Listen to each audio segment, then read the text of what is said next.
You know, in my mind, there are two kind of people who are in the tech career space. And that is those who love it and those who do it, right?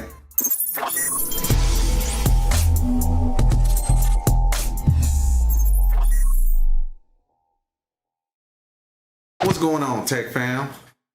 Welcome back to the channel where we engage in IT career talk, tutorials, reviews, and news. If you don't know, my name is Warner, and I appreciate you coming through and checking out the content. Today, I would like to do a little IT career talk. And really, I just like to pose a few questions. And I welcome all feedback. If you have, after watching this video, if you have any commentary, examples, anecdotes, anything to add to the conversation, please feel free to paste it in the comments, and I will reply to all comments as time permits. But I really just like to pose a few questions to people who are in the tech community and people who are attempting to get into the tech community, and just really talk about tech a little bit.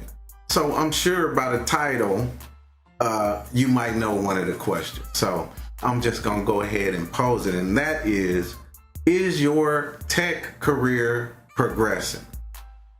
And kind of a subtext question to that question is, where are you going in tech? Have you even thought about it?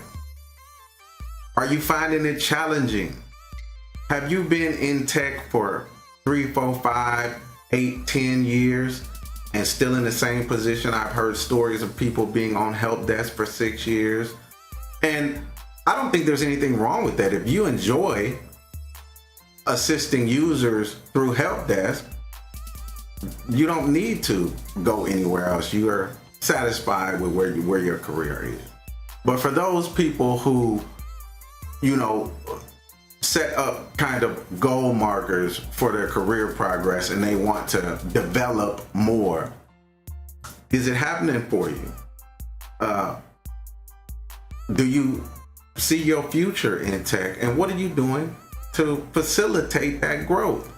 So I'll answer the question from my point. Is my tech career progressing? I do believe so. If you went on to my LinkedIn page, or you were privy to my resume, you might see that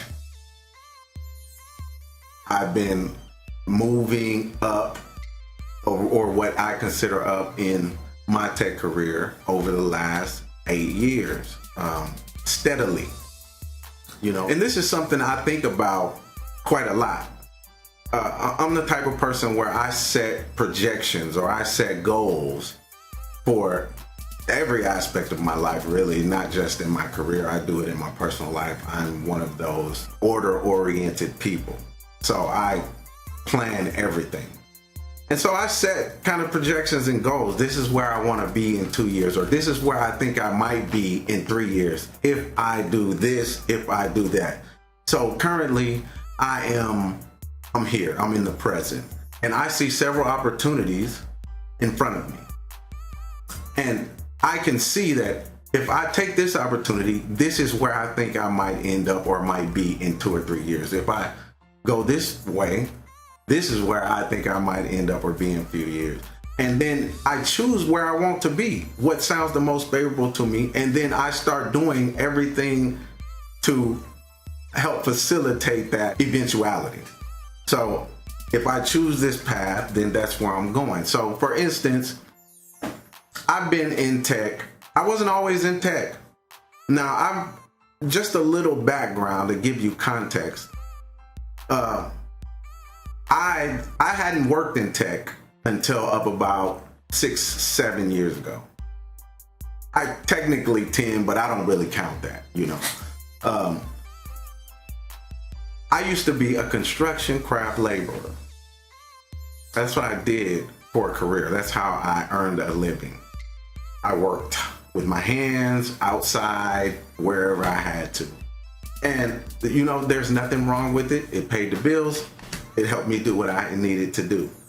But I've always been one of those people that liked technology, liked tinkering with technology, just was fascinated by technology. So while I was working construction, I could build a computer. Like, I did that on my own. I used to just open computers and see what's inside of them. I knew my way around Windows operating systems.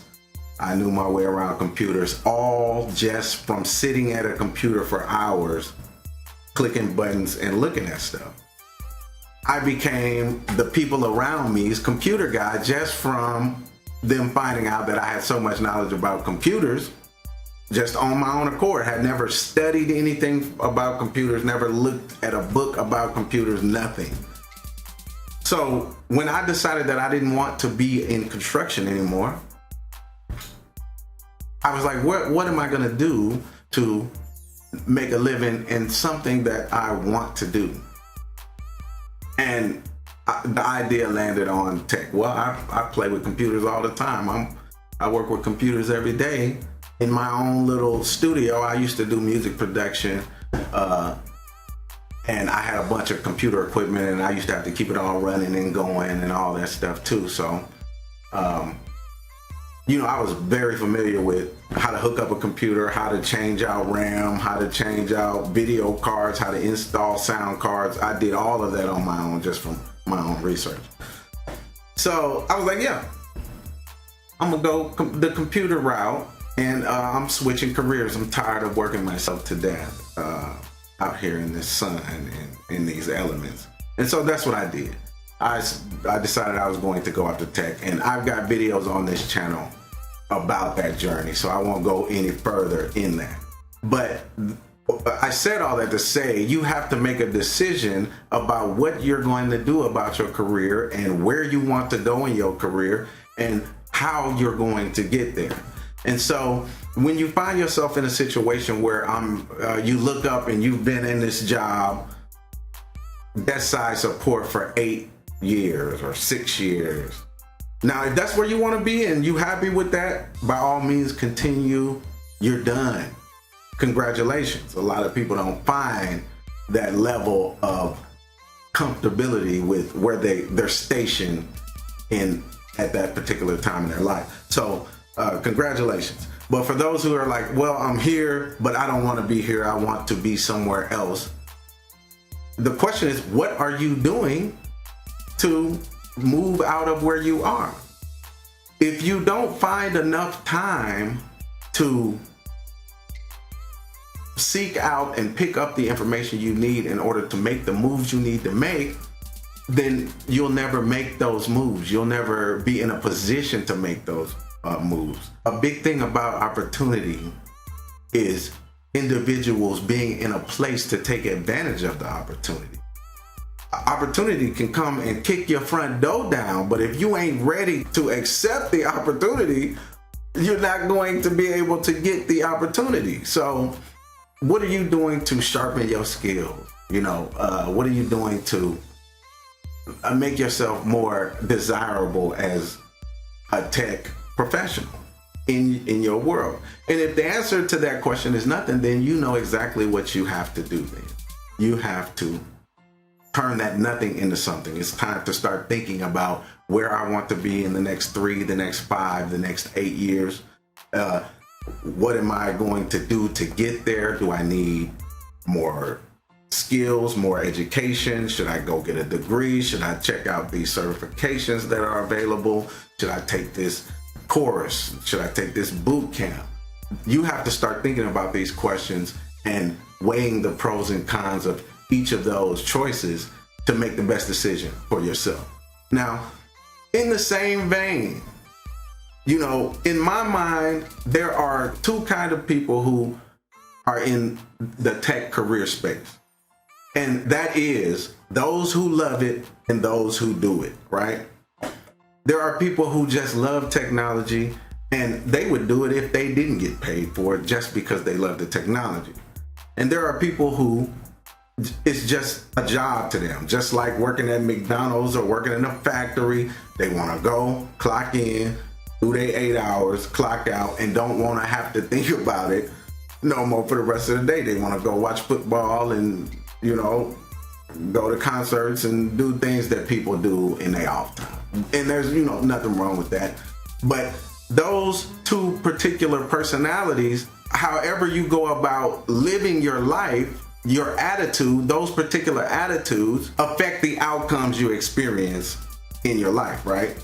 Because the people who just do it are in it for something, one thing, and that's it. Whether it be the money, I just want to get the money. A lot of people feel like that's their own opinion. They, you know, perfectly free to just want the money. And there's a lot of good money in tech. So I just want the money. I'm just going to go to work in the morning. I'm going to clock in. I'm going to stay there as long as I have to. I'm going to clock out and I'm going to leave. That is all the effort I'm putting into it. And those are generally the people who are comfortable. They feel like a fair exchange is not robbery. They gonna go give their 8 hours. They want their money, and we done, right? And then you have those that love it. These are tech people. Like I said, they would do it whether they was getting paid or not. The pay is a bonus.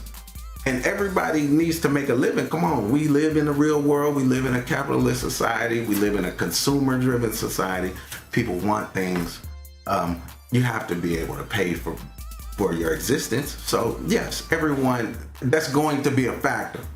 But to the people that love it, they do it even when they ain't getting paid for it. That's the thing. Like, take me for instance. I just love tech. I don't know what it is. I've always had gears, like I always say, gears in my head. I like to understand how things work. I like to solve problems.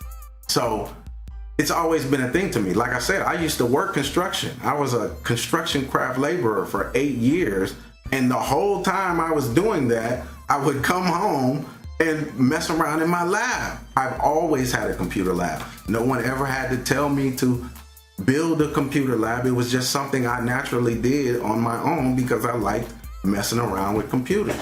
So I'm one of those people that love it. So the thing is, it is not hard for me to assimilate information about tech. It ain't hard for me to find interest in tech.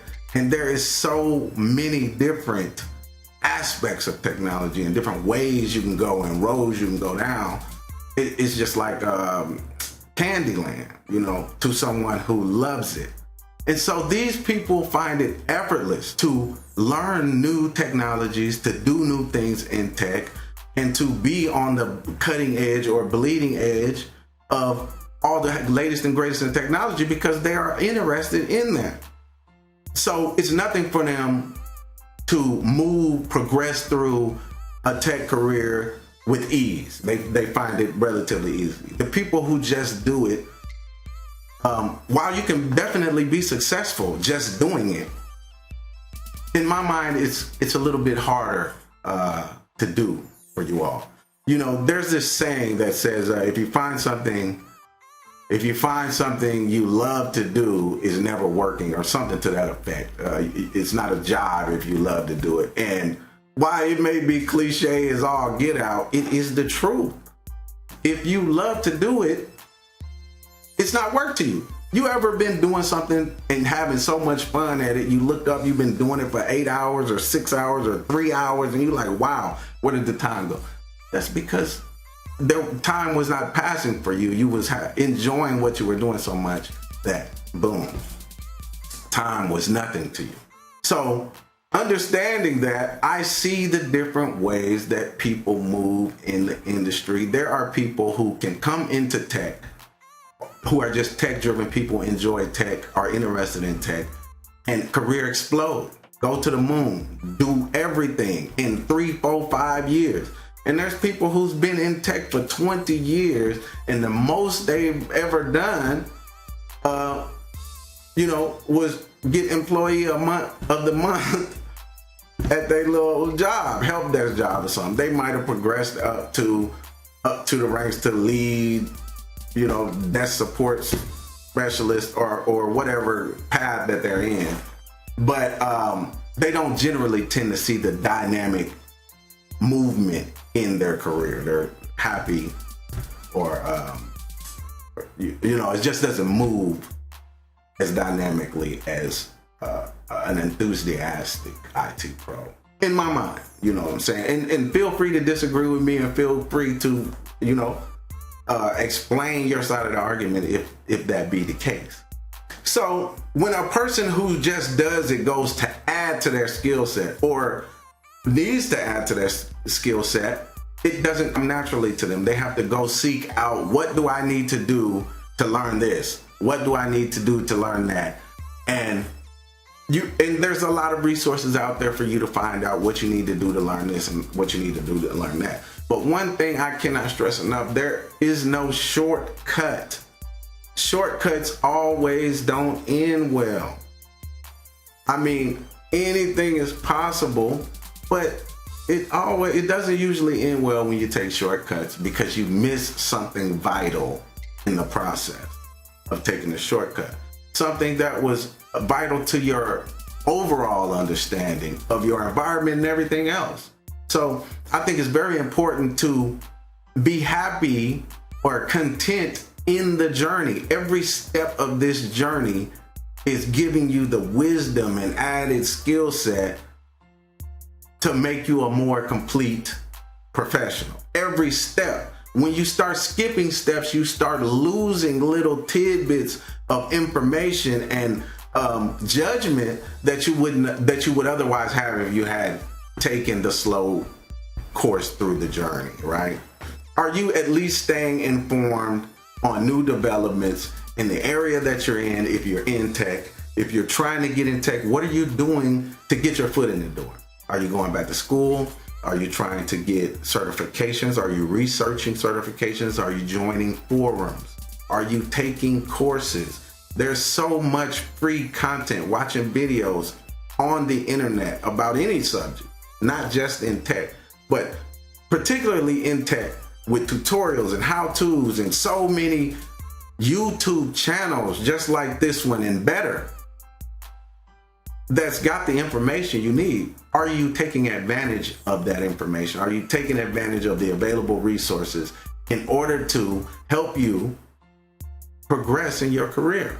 And that is the ultimate question. What are you doing to move? If you're doing nothing or very minimal, then you can expect the in-kind results that come from doing nothing or very minimal. If you're doing a lot, relax. You're doing enough. It's a process, and it's gonna come if you're doing enough. And that brings me into my next thing, right? I hear this term get thrown around so much, a lot lately, and I just don't understand. What is imposter syndrome, right? Now, I understand that there's some research about the so-called imposter syndrome, but I think the term is nowadays being used way too loosely and being applied to situations where it does not apply. We've all felt unsure of ourselves at some point in our life. That is not imposter syndrome. The feeling of unsureness, no matter what it is that is causing this feeling, is not imposter syndrome.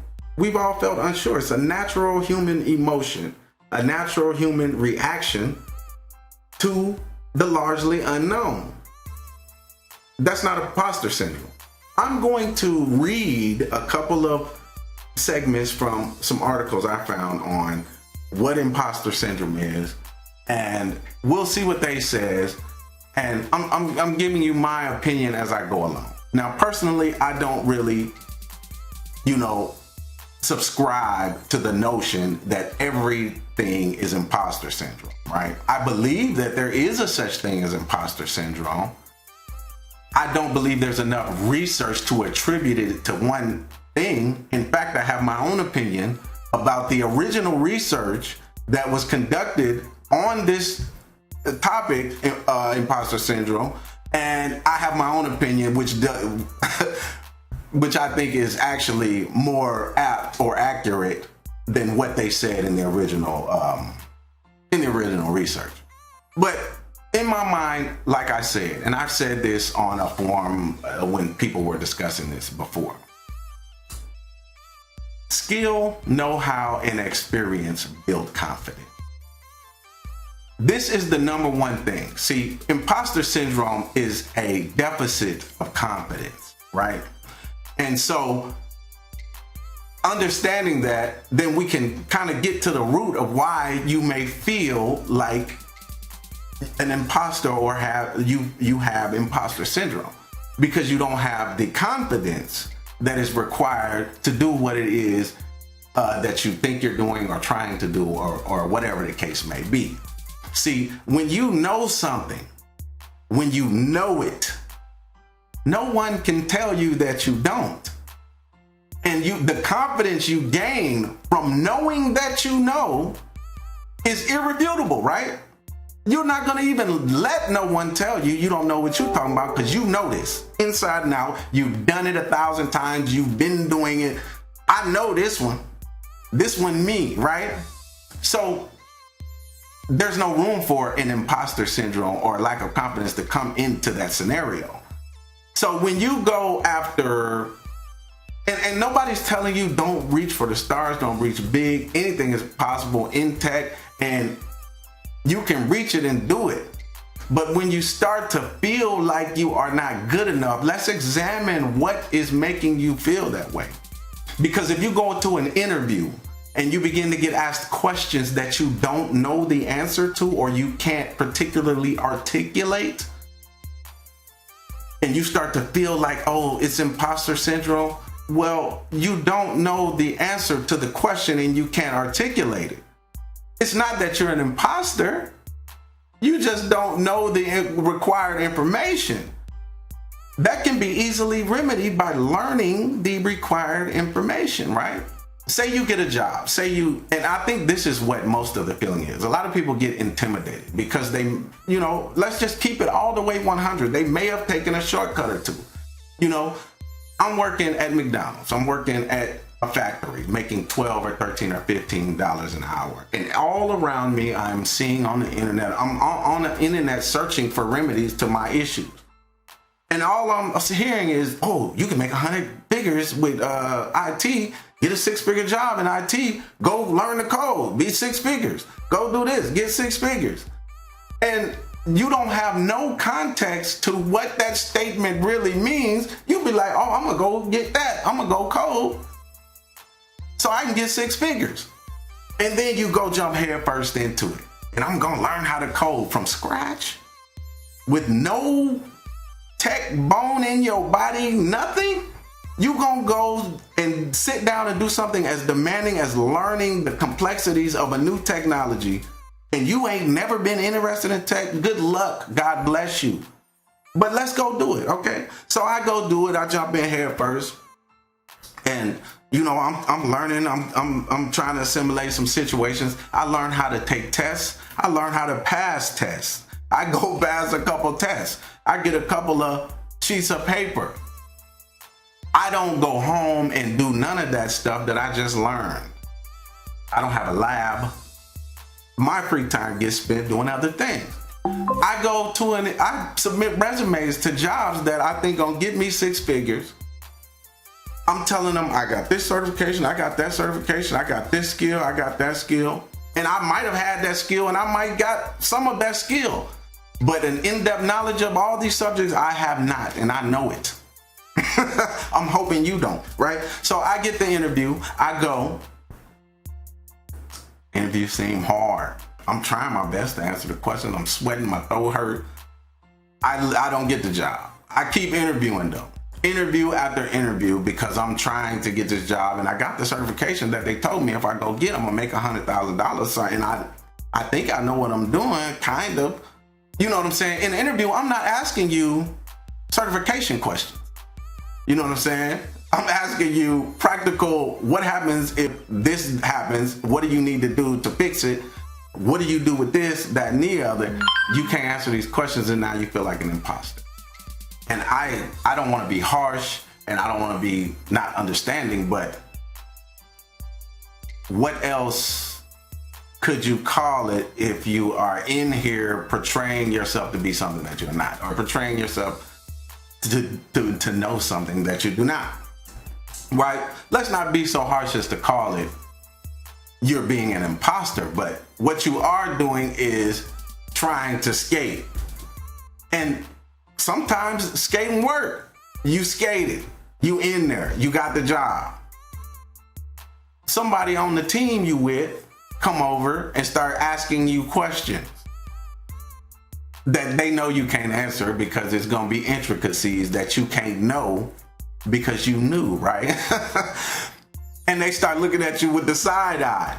And now you starting to feel this tension at work. The team don't feel good. You come up with all these excuses why it ain't good. You see, and you end up getting fired or whatever the case may be. Maybe you stick around for a while because they just hired you. They can't turn around and fire you right now. But the bottom line is that the reason why you feel like you are out of place is because you may be out of place. You know, I believe everybody understands what it's like to want to be successful, to want to make enough money to live, so on and so forth. But like I said at the beginning of this video, shortcuts make you miss things that are important to the development. You cannot take shortcuts. And that is why I don't recommend taking shortcuts. Unless you are one of those people who love it. The people who love it can take shortcuts and win because they dedicate more of their being to it because they love it. The people that do it can't take shortcuts. You've got to train, and that's the difference, right? And so I think I got off on a tangent. Let's talk about what imposter syndrome really is. Because like I said before, I believe that the term is being spread around too loosely. People are going and talking about, oh, I think I got imposter syndrome, or I feel like I'm suffering from imposter syndrome, when it's not imposter syndrome. You just got a little lack of confidence, and let's find out what that lack of confidence is rooted in, and then we can overcome that, right? So according to Very Well Mind mental health website, these are the characteristics of imposter syndrome. And anyone who's watching this video, that is in earshot of this video, if you've ever thought you've had imposter syndrome, if you've ever told someone else you were suffering from imposter syndrome, if someone has ever told you you are suffering from imposter syndrome, I want you to listen to these characteristics and tell me, do they really apply to your situation? Do you still feel the same way? Was it a temporary passing thing? What was the root cause? Okay, so here are the characteristics. An inability to realistically access your competence and skills. So it's saying that you got the skills and you got the competence, but you can't even use it because you so distraught in here about if you're good enough. So you're basically paralyzed with doubt in a situation like that. I got the skills, I got the know-how, but I can't even use it because I'm paralyzed with doubt. Can you honestly say that's you? And there may be some cases out there, and there may be some people who actually feel like this. Those people have imposter syndrome. If you ain't never felt that, you likely don't. But let's keep going through the characteristics. The second characteristic, attributing your success to external factors. So not even taking the credit for your own success. Every time you like, oh, it wasn't me, I got lucky, somebody helped me, you know what I'm saying? Now it's all right to give shout outs and mentions of people who have helped you along in your journey. That is not imposter syndrome. That's just the right thing to do, probably. You know what I'm saying? So attributing your success to external factors, is that you? Have you felt like nothing you've done, nothing you've accomplished has been under your own volition? You've always been helped by some miraculous thing or another, right? Is that you? If you can't honestly say that has been you, you're not suffering from imposter syndrome. Was it you in a past time, at a certain time? Think about all of the circumstances that was going on at the time in the situation. Does it apply is the question. Next characteristic, berating your own performance. So you take some action, do something, and you like, this was terrible, this is not good enough. And we do that to ourselves to a degree, a lot of us. But when you have outside confirmation, the people around you, your team, your coworkers, they're steady saying, good job, you did this, you did wonderful, this was amazing, this you, and you inside saying, nah, this was trash, then you might be suffering from imposter syndrome.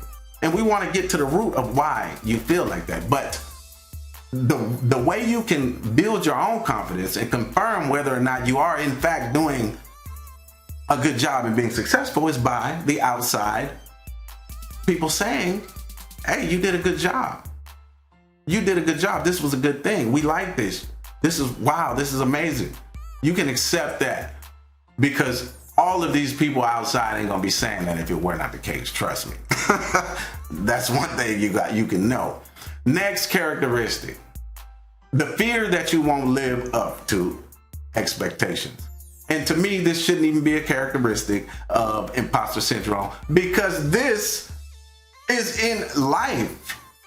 Everyone in life fears that they won't live up to the expectations of someone.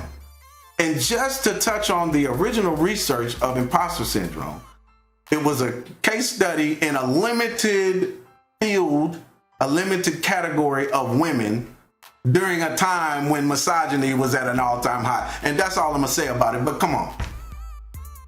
The original research to me is not, no. And okay, so let's go on. The next characteristic, overachieving.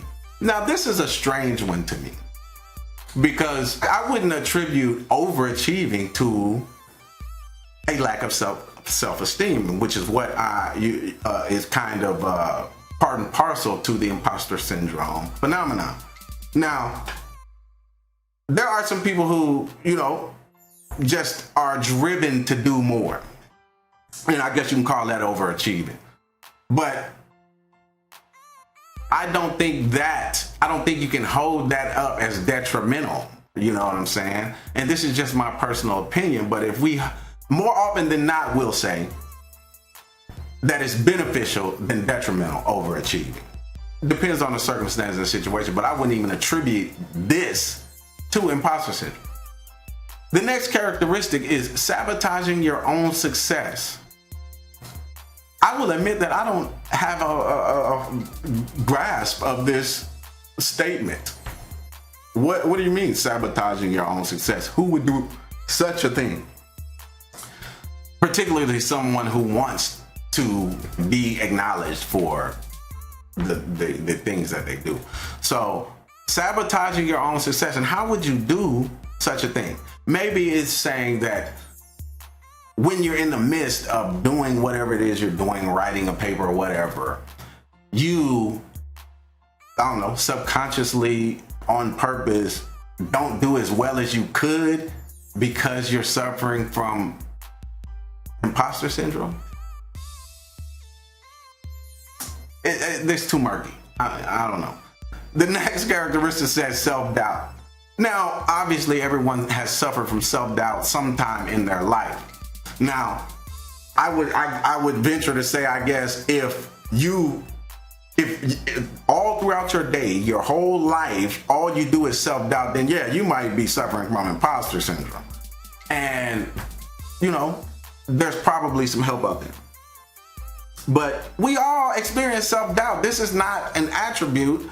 I mean, I suppose technically, if you believe you have imposter syndrome, it's from a lack of confidence because you're doubting yourself. So tangentially, I guess. Okay. So yes, self-doubt, but we all experience that. Why are we putting a label on it? Talking about imposter syndrome. Is it in a particular setting that you're saying this? And the last characteristic that is displayed here is setting very challenging goals and feeling disappointed when you fall short. Well, you don't say. In my mind, it don't matter if the goal is challenging or not. Anyone who sets a goal and falls short feels disappointed. It's a natural reaction. You know what I'm saying? It's a natural reaction. What do you mean, imposter syndrome? So that's what I'm saying. I don't fully understand the context of every situation, and everyone is different. So please, I'm not trying to take away from the people who are actually suffering from, disorders like imposter syndrome.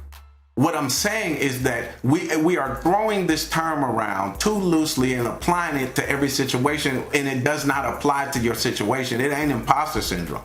Because I guarantee you, whatever situation you went into that made you feel like an imposter or that you wasn't good enough, once you learn that stuff where you know it, guess what? The imposter syndrome goes away, doesn't it?